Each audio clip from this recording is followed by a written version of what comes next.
March is peak season for asparagus, a delicious and nutritious vegetable that can be roasted, grilled, or steamed. Another vegetable that thrives in March is artichokes.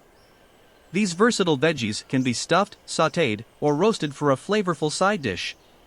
Although strawberries are not fully in season until May or June, some varieties are available in March. They're great for snacking, adding to salads, or using in desserts.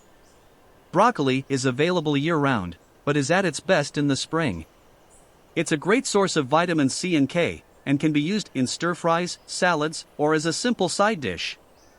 While oranges are available year-round, some varieties are at their best in the winter and early spring.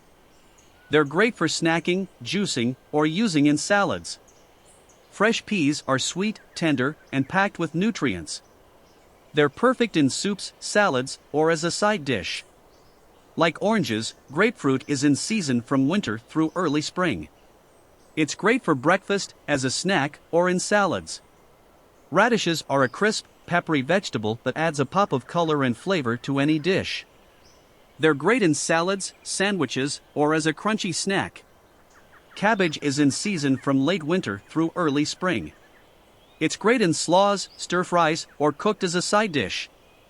Carrots are available year-round, but they're at their sweetest and most tender in the spring. They're great roasted, steamed, or used in soups and stews. Spinach is a nutrient-dense leafy green that's perfect for salads, smoothies, or sautéed as a side dish. In conclusion, there are many delicious and nutritious fruits and vegetables in season during the month of March. From sweet strawberries to savory asparagus, there's something for everyone to enjoy. By choosing seasonal produce, you're not only supporting local farmers and businesses, but you're also getting the freshest and most flavorful foods possible.